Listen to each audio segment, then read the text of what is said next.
Viajeros, seguimos nuestro viaje por Cuba. Hoy os voy a llevar a un sitio que a mí me gustó mucho, que fue la casa de Ernest Hemingway. Allí vivió desde el año 1939 hasta 1960, más de 20 años, donde escribió novelas tan importantes como Por quién doblan las campanas, basada en la Guerra Civil Española, y El viejo y el mar. Cuando llegas allí te sientes como uno de sus invitados que a él tanto le gustaba traer. Traía políticos, escritores, bueno, de diferentes ámbitos, también muchos actores desde Hollywood, y a él lo que le encantaba era pues hablar, conversar al lado de su piscina, en su salón. Pues eso, así nos sentimos. Y hoy quiero que me acompañéis para conocer esta casa tan singular.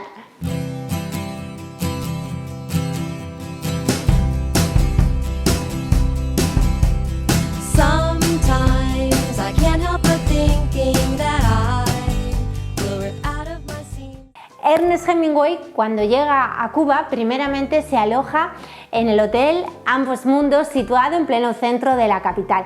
Ya más tarde decide irse de alquiler aquí a esta finca llamada La Vigía.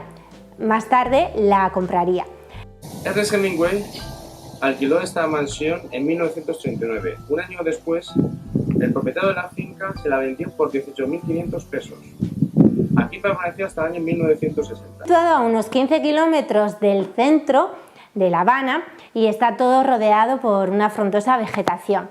El precio de la entrada es también casa-museo, por así decirlo. La entrada al museo de Ernest Hemingway son 5 cups. Recordad que está abierta de lunes a domingos, pero el martes está cerrado. Horario de 9 de la mañana a 5 de la tarde, a excepción del domingo, que sería de 9 a 12 y media, me parece que era por la mañana solamente. Lo que yo recomiendo totalmente es que vayáis a primera hora. Nosotros fuimos allá a las 9 de la mañana y es que no había nadie. Entonces llegar a esa casa y sentirte, no ya como invitados, que te sentías ya de la casa totalmente. Es que daros cuenta que Ernest Hemingway se marchó pensando en volver. Él se marchó en el año 1960. Él solo se llevó lo justo y necesario, así que la casa es una casa muy viva. Desgraciadamente, en el año 1961, Ernest Hemingway se suicidó en su casa ya de Estados Unidos. Ernest se suicidó en el año 1961, antes de cumplir los 62 años, ya que había sido pronosticado una grave enfermedad. Era algo que siempre hacían sus familiares, no querían nunca depender de nadie, y varios de ellos se suicidaron. La propiedad, aparte de la casa, tiene también como una casa de invitados, que era sobre todo para cuando llegaban los hijos del escritor, y luego también tiene una torre y la piscina, y luego, como cosa muy curiosa, tienen el barco, un barco llamado Pilar, que era él, pues como a él le encantaba navegar, que dice que ahí pues le servía sobre todo de inspiración para escribir sus libros, sobre todo la del viejo y el mar. Bueno, en la torre, que eso fue mandado construir por su tercera mujer, ya en el año 1947, allí está dividida en 3 plantas. En la primera planta era sobre todo para que allí estarían los más de 50 gatos que tenía Ernest Hemingway y su mujer. Imaginaros, más de 50 gatos.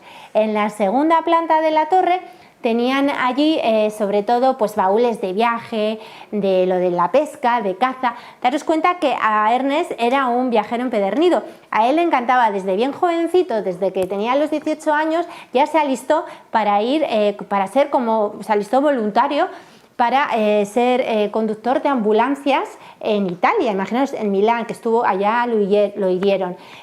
Bueno, recorrió un montón de sitios, de España, bueno, de Europa, luego también en Kenia, que hizo allí 2 safaris, que también resultó herido de gravedad, que siempre arrastró bastantes dolores debido a esos accidentes que tuvo. Bueno, que me encantaba porque era un súper viajero, y además de cada sitio donde iba, ¿no?, él iba anotando todo, y luego era inspiración sobre todo para sus viajes. Entonces ahí lo que os decía, en la segunda planta sobre todo tenía eso, ¿vale? Lo que son los recuerdos de viajes, que a mí tanto me encanta tener. Bueno, pues él tenía sus baúles y también la caza y la pesca, que le gustaba mucho.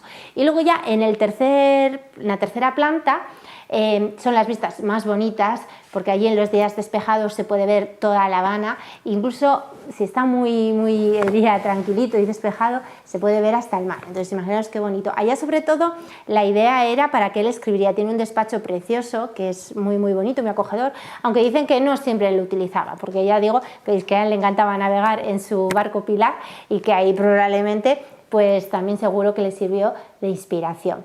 Bueno, en la casa, ¿qué podemos encontrar? Es una casa, como os he dicho antes, una casa muy viva porque se llevó muy poquitas cosas, entonces es una casa como habitada, ¿no?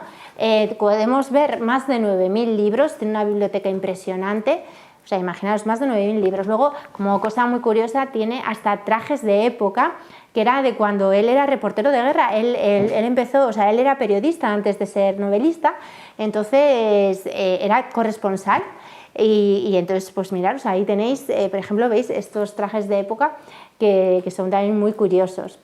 Tu despacho también tiene un montón de recuerdos viajeros, que a mí eso me encantó.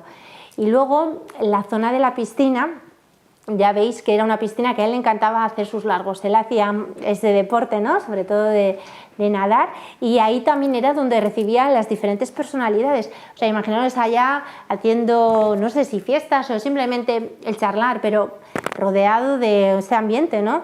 Tan interesante. Bueno, pues allí sobre todo era un sitio de encuentro y también en la zona del comedor. Bueno, pues ya veis, si estáis en La Habana es un sitio que yo creo que es muy bonito, sobre todo también la zona, la vegetación, el entorno, y luego también como muy de novela y muy cinematográfico. A mí me encantó, os lo recomiendo que vayáis y que nos contéis. Viajeros, pues nos vemos ya en el próximo vídeo.